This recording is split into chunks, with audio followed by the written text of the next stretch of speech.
Hello, this is Yaran from Hashlabs. Russia is the world's second largest Bitcoin mining country.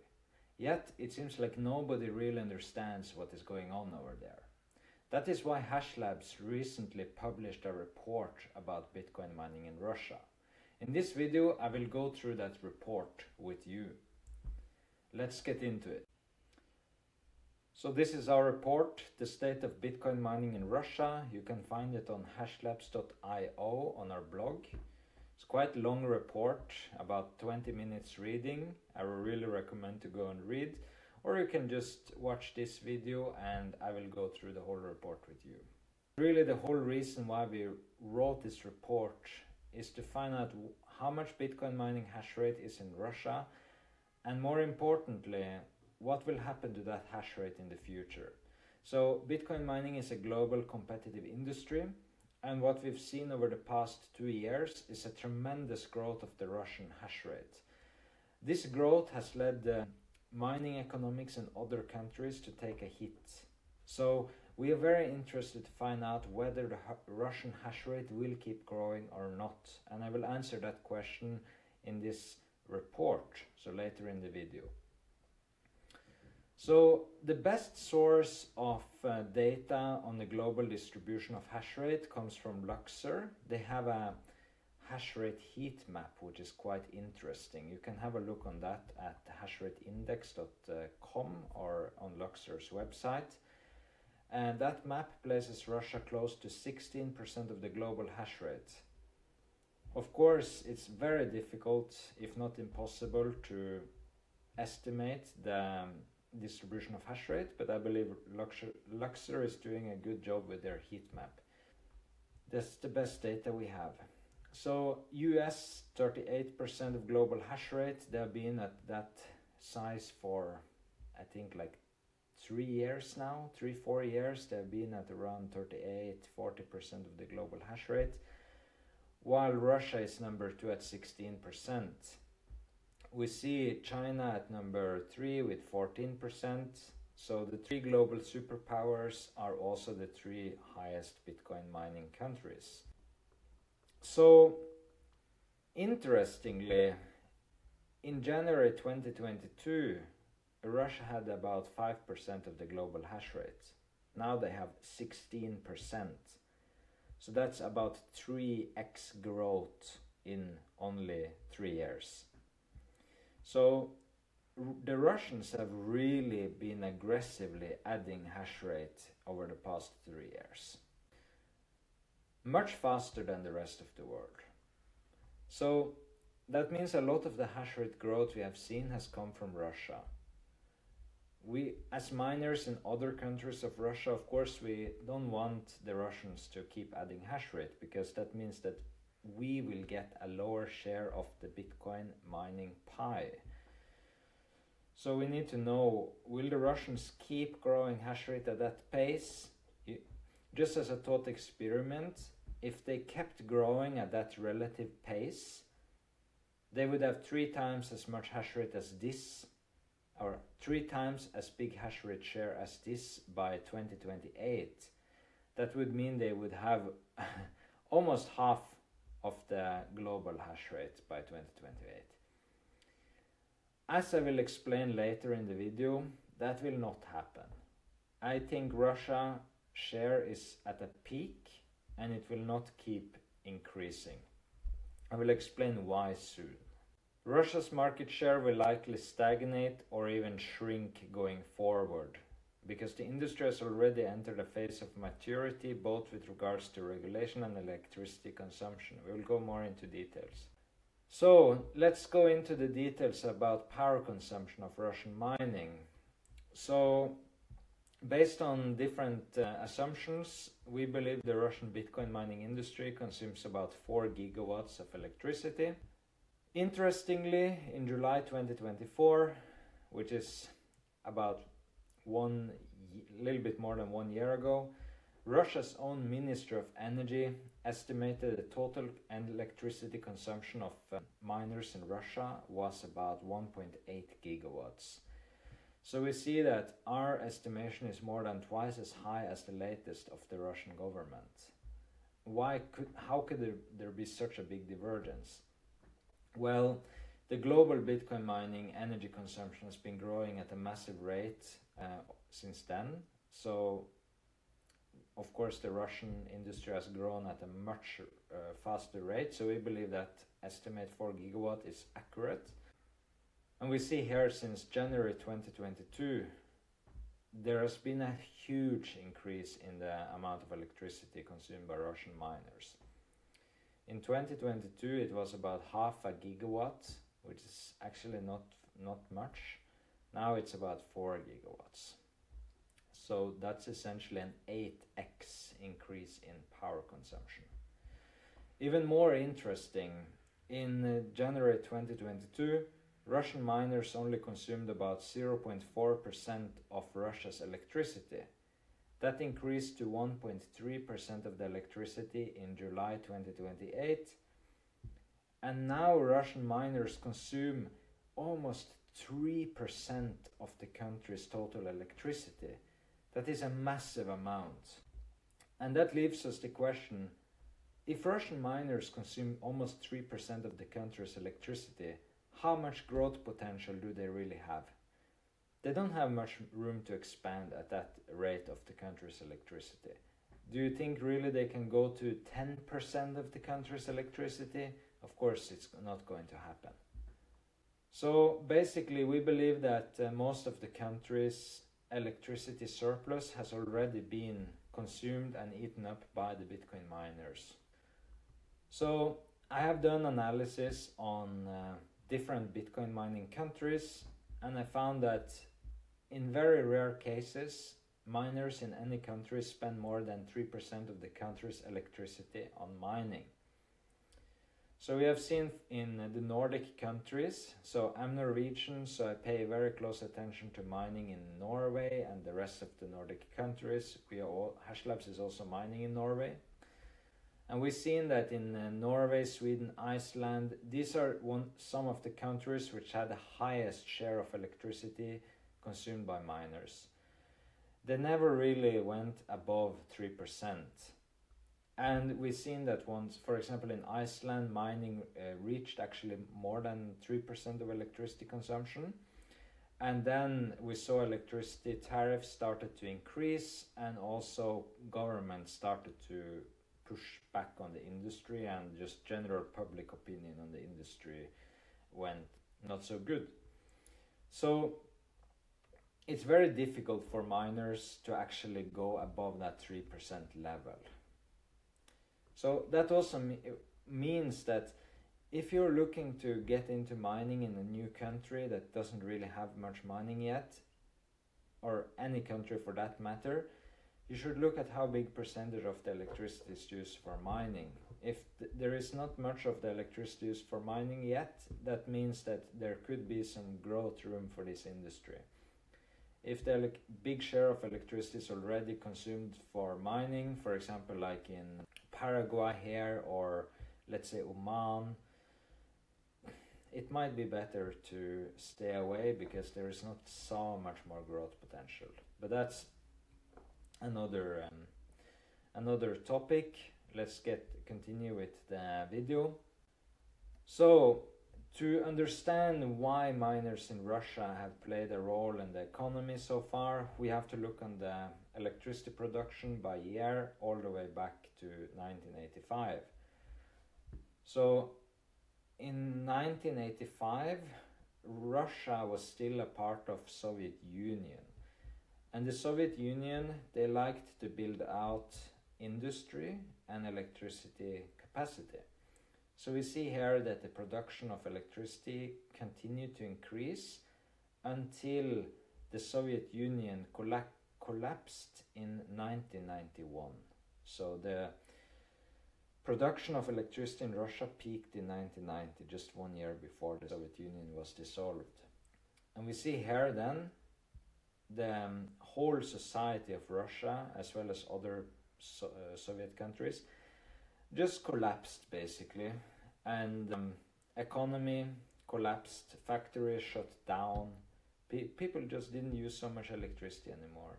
A huge amount of population emigrated, and yeah, it didn't look that good for the society in general. So people just stopped consuming electricity, and we see here all that infrastructure that was built in the 80s and 70s, it just became not used, and it sat idle for a very, very long time. It only took until 2016 before Russia reached that same electricity production which they had before the Soviet collapsed. So that tells a lot about how much underutilized infrastructure they had.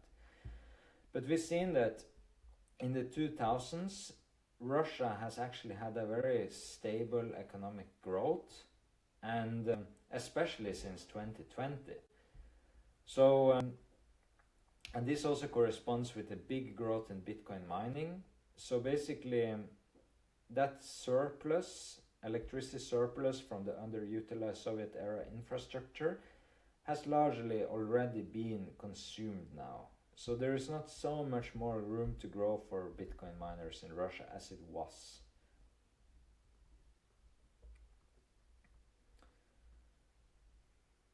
Here you see the Bratsk hydropower station. It's a typical Soviet-era hydropower plant in Siberia, and interestingly, some of the largest Bitcoin mining sites in Russia are located very close to this hydropower station. This hydropower station is owned by an energy company that is owned by a famous Russian oligarch named Oleg Deripaska, and he is a very close business partner, and I even believe shareholder. Could be, I could be wrong here, but I believe he's a shareholder of BitRiver, which is the biggest Russian Bitcoin mining company.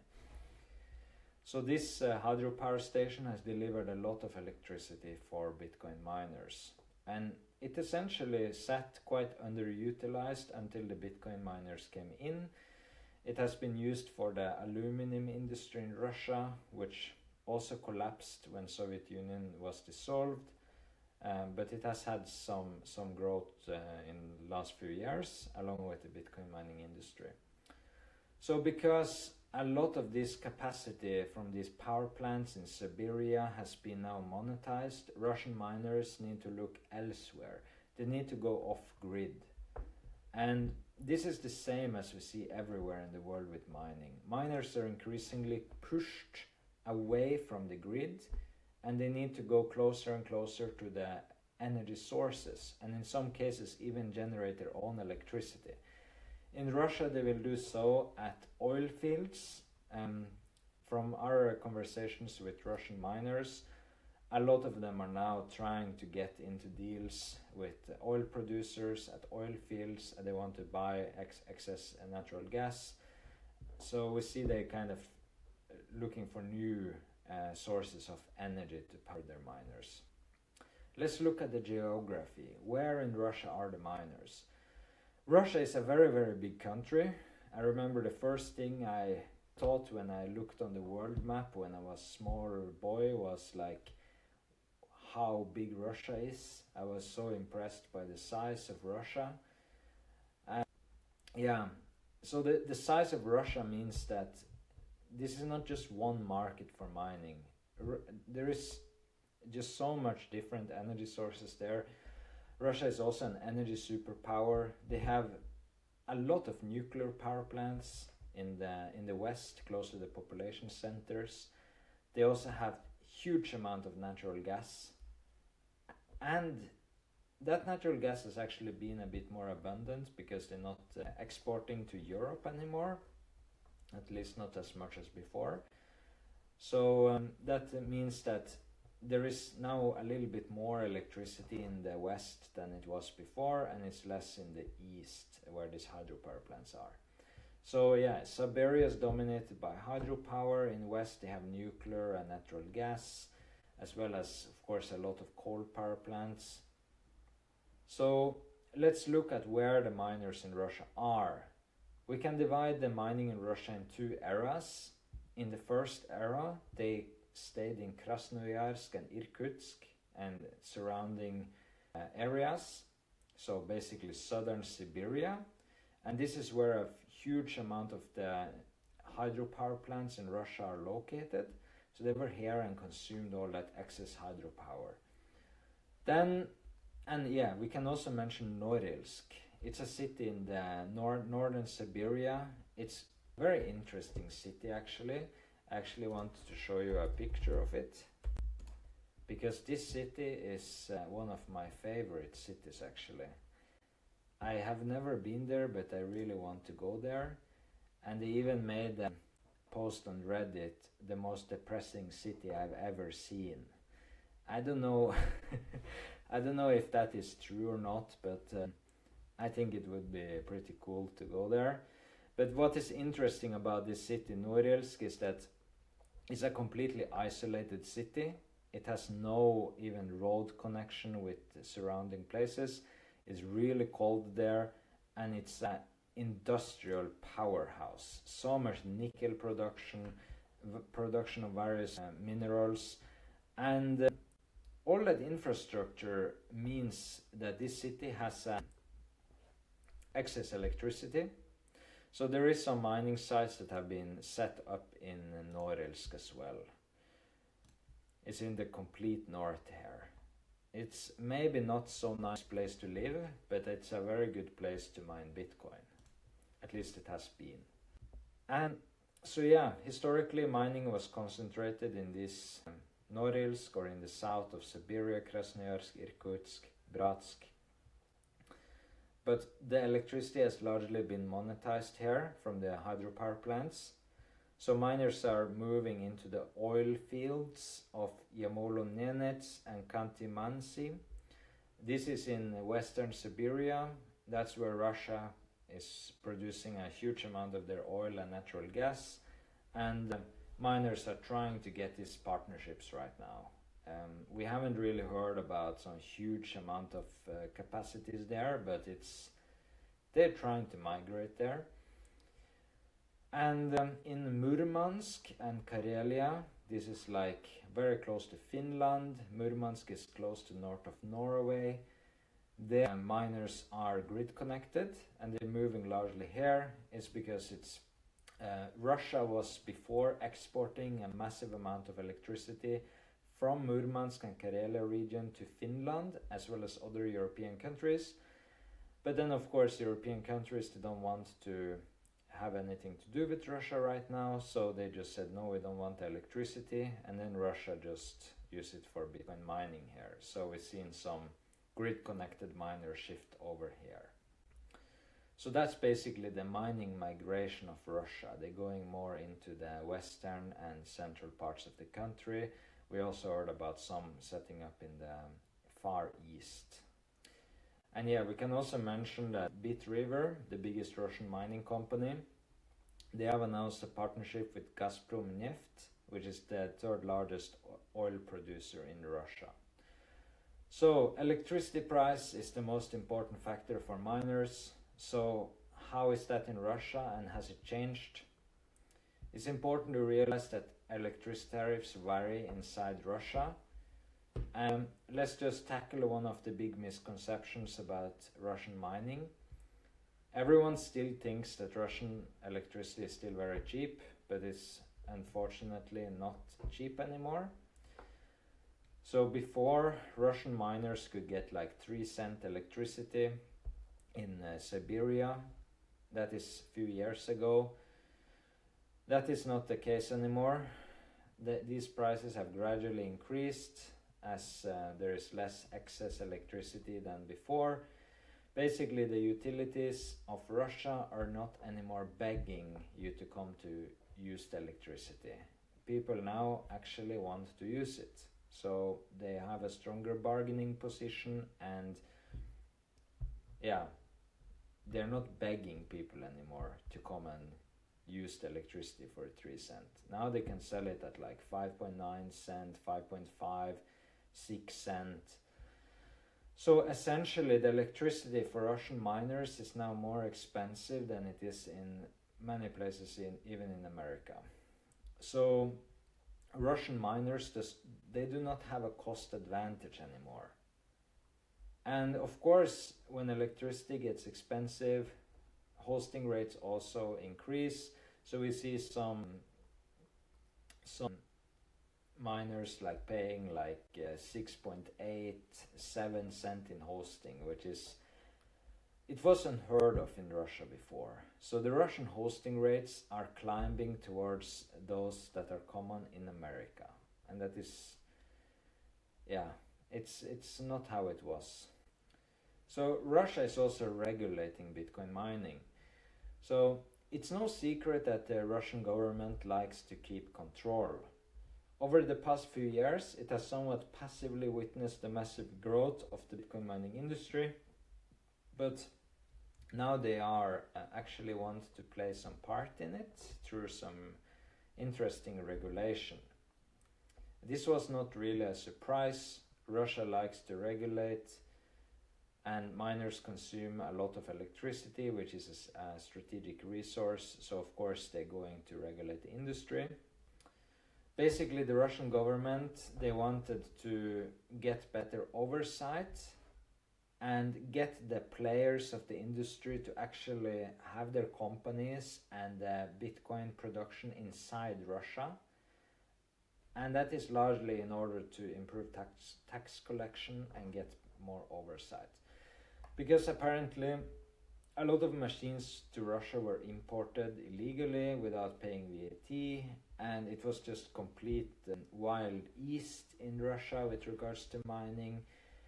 It was a large part of the industry was built up on hosting, so that Russian hosting providers, they had contracts with foreign companies, and yeah, these foreign companies, let's say they had a company in Dubai or whatever, of course they didn't pay taxes to Russia on that Bitcoin production. So they just essentially monetized the electricity, paid maybe 5 cents to the hosting provider, but the whole value of that kilowatt hour consumed inside Russia was not taxed. So of course this is how mining is done in almost all countries. But of course the Russian government was not want to let such a big value creation happen outside of Russia. So now you basically have to, if you want to mine in Russia, you have to register your company as a mining company in Russia, and you have to basically mine the Bitcoin inside Russia on the company inside Russia. And that means you will have to pay the corporate income tax on the whole amount of Bitcoin mined, and you can't just like take it out or mine it on a foreign company anymore.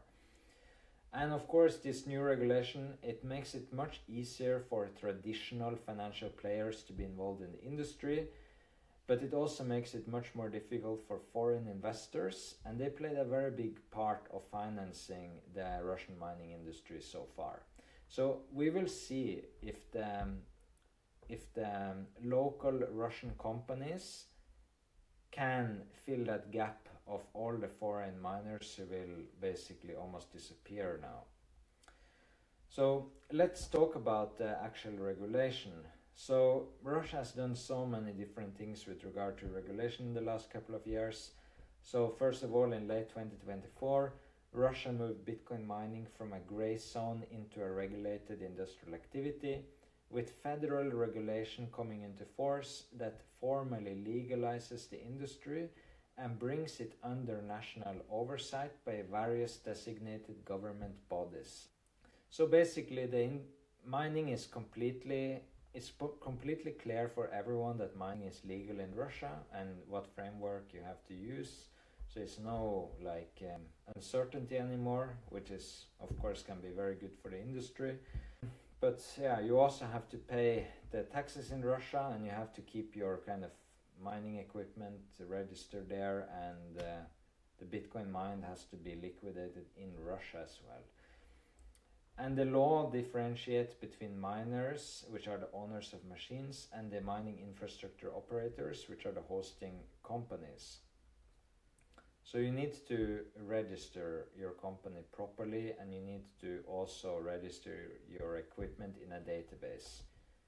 And you know also why this can be interesting. It's because since Russia, first of all, the Russian government is not stupid. maybe they move slowly like most governments, but they're for sure not stupid. And they have had plenty of time to opportunities to study what is going on in mining in other countries before they enacted or introduced this regulation. So Russia's neighbor to the south, Kazakhstan, their mining industry basically blow up in 2022, and the Kazakhstan government basically regulated the industry, and they were way too harsh, and that destroyed the whole industry there. Of course, so of course the Russian government decided to look on Kazakhstan and see what's going on. So it's not as detailed and harsh regulation as in Kazakhstan. And we also seen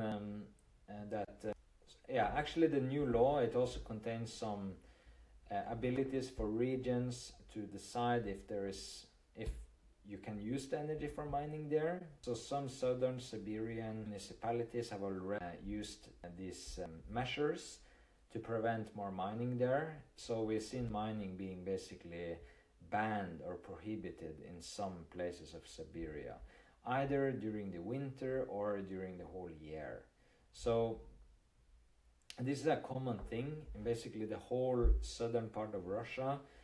There is some limitations of mining because there is a lot of subsidies for households, and they have very low tariffs for electricity. So some people are abusing these tariffs and just putting as much mining as possible in people's homes, and the local grid cannot handle that. So the local governments and utilities had to do something about it.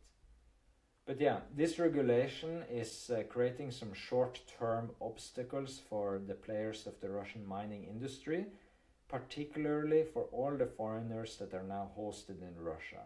A lot of them have big administrative obstacles to get through. But it also creates opportunities for new players to enter, big financial players from within Russia. So we will see a shift in the Russian Bitcoin mining industry. The future players are the institutional capital of Russia, and we could see a vertical integration of the Russian energy industry and basically government affiliated entities with the Bitcoin mining industry. And that is very interesting because Russia we already see that Russia is starting to treat Bitcoin mining as a strategic national industry, and it will gradually morph into that as well in reality. But yeah, all this regulation, it will definitely lead to a slower growth of Russian mining as we saw over the past 2 years. But in the long term, there will definitely be a strong Russian Bitcoin mining industry. So who are operating in Russia? The biggest player is Bitriver. This is a picture of one of their mining sites in Siberia. This picture is maybe the most famous of all the Russian mining sites. It's an old abandoned aluminum smelting factory, and it's just a very big site. So we also see in Bitriver they are announcing the gas sites in Siberia. They're pivoting to AI. So we see that basically this is also an interesting fact that everyone thinks that AI is only happening in America, but the Russians also want to have a part to play in the AI infrastructure game. And there is competition for electricity inside Russia from AI players as well. So that's also will likely lead to a slower growth of Russian mining than historically. We see other players. Intellion is a big player. Bitcluster was a big player, but they're exiting Russia from what I know, and they are focusing more on other countries. They are very big in Ethiopia, for example. Mining Cluster is a big player, Myrig, Stella, etc. So what can we conclude from this study on mining in Russia? The conclusion is that Russia is and will always be a very important country for Bitcoin mining. They're treating Bitcoin mining as a strategic industry.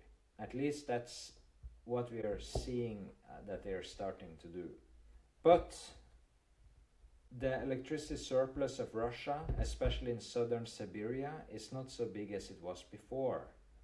And that has led electricity tariffs to increase significantly, and Russian miners are less financially competitive than they were before.